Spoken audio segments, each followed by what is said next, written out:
How's it going, guys? I'm your host Korriban Gaming. Welcome back to another very special Adventure Quest video, and for today's video we are going to be looking at the free-to-play way of beating the Sugar Rush Bandit gang. So I received quite a few comments about people asking for help on this particular monster because you need to fight through 20 of them. Okay, so let's take a look at the monster first. The monster is 89 MRM, initiative bonus plus 1000, so the monster is definitely gonna go first. Okay, it's weak to water at 130%, ice and earth at 115%, neutral against light and darkness at 100%, and then you have fire and wind at 85%, and last but not least is resistant to energy at 70%. And we read the description, it says a frenzied mob formed of bandits with a terrible mix of caffeine and sugar rushes. Maybe you can wear them down faster if you force them to stop and have an extra nasty sugar crash.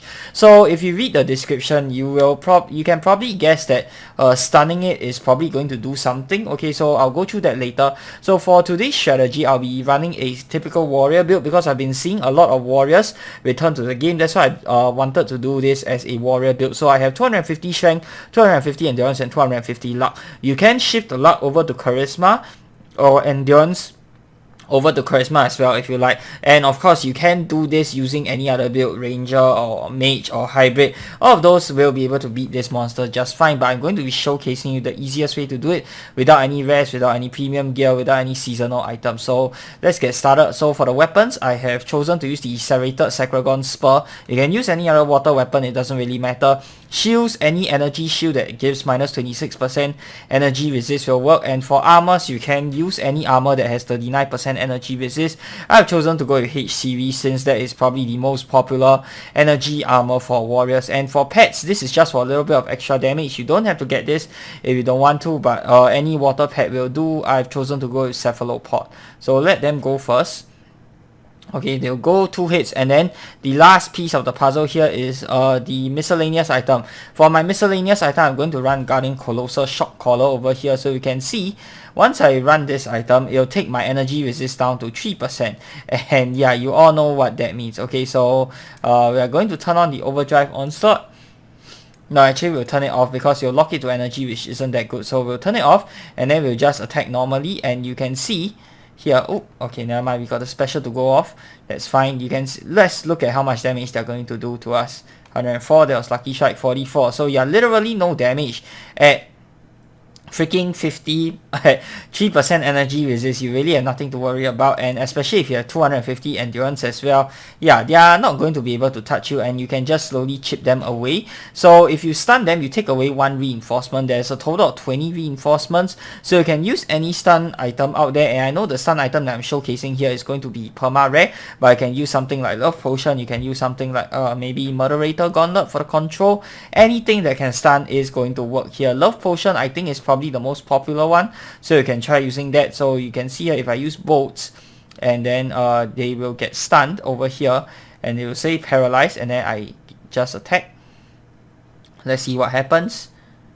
Okay, pots and pans rain on your foes as you distract them. So if you keep stunning them, like what I'm going to do right now, if I keep attempting to inflict a stun on them every single turn, oh, okay, they can also resist apparently. Yeah, they will lose 1 reinforcement, so that's 1 less guy for you to deal with. But this particular setup here, you can just keep going and going. You don't really have to be worried about dying. Like, they just do so little damage to you, and you can just you know, slowly whittle them down. On top of that, this particular build also doesn't really use much SP, so you can use your SP for your stun items, or maybe like your stun miscellaneous items that I'm using right here. And once again, they managed to resist. That is totally fine. So we'll just keep going, and we'll just keep chipping them down. So ultimately, this is a battle of reinforcements. Once you take them all down, then you win the battle. It's as simple as that. There's really not that much to it.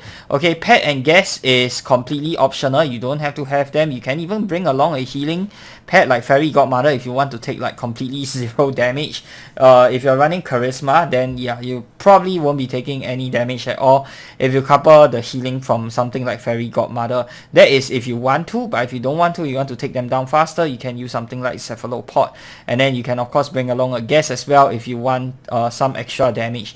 I recommend running charisma if you want to burst them, but for me, I prefer to stick with endurance because I think this is a safer and more reliable way of doing everything for you guys, especially if you guys don't have you know ways of healing. But for a warrior, If you're running this endurance build, you can use the Water of Immortality spell, which I did not bring along here, but that is a healing spell that is based off your endurance stat. So if you're a warrior that has endurance trained, you can go ahead and use that, and that will give you a pretty nice heal. You can also use the Master Fighter armor that has a quick cast healing skill inside it, but before you use that, that armor isn't very good against energy resist, so what I recommend is use Shadow Feeder Pendant.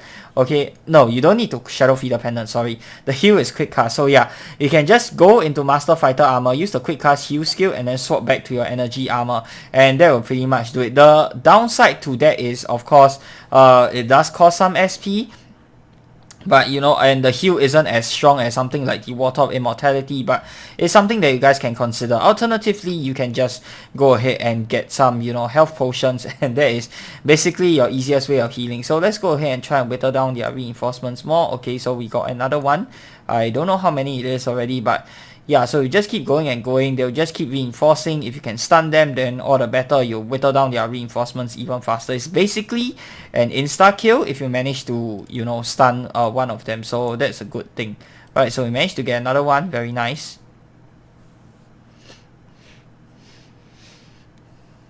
Okay, so another one gone. So yeah, if you can stun them, it's basically an insta kill. Okay, nice, we got it again, and of course they have a chance to resist like you saw earlier on in the video. If you get lucky and they don't resist, then that'll be nice. However, if you even if they do resist, it's really not a big deal. Just build up SP again, or maybe use Essence Orb and try again with your stun items. Like I say, any stun item will work, and if you want to, you can run a guess as well. That's it. Yeah, so now just sit back, relax, and watch me finish off the rest of them. Let's try and stun again. This is probably not the most efficient stun item in terms of SP cost. Like, I think Love Potion is slightly cheaper. I can't really remember. Or you can, you know, use some other stun item that's also pretty cheap. And yeah, this is the last of them, the last 3. So, okay, 2 more left. Oh wait, no. Okay, almost at the end.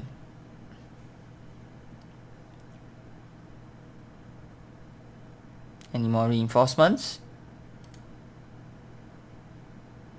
Okay.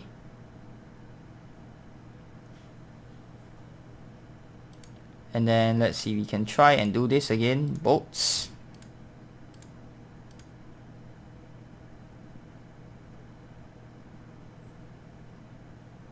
Here we are, 2 more left.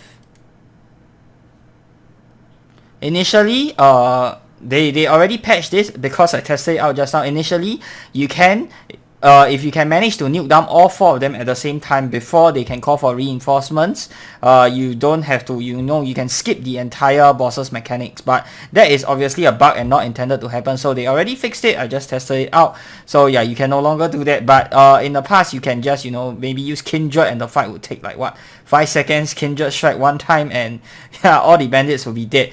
But since they patched that, you have to do this the proper way, which is to, you know, tank it out, and I think this is probably the easiest way. So you see here, I didn't even need to heal with 250 endurance. That's it, guys. I hope you guys have found this video helpful on how to beat the boss. If you have, be sure to give this video a thumbs up, and of course subscribe to this channel if you guys would like to see more of such future content. If you have any other suggestions on what other bosses you'd like me to fight, do feel free to let me know down in the comment section below as well. I'll try my best to help, or maybe upload a video in the future if there are enough comments asking for it. Till the next time, I'm your host Korriban Gaming. Peace out.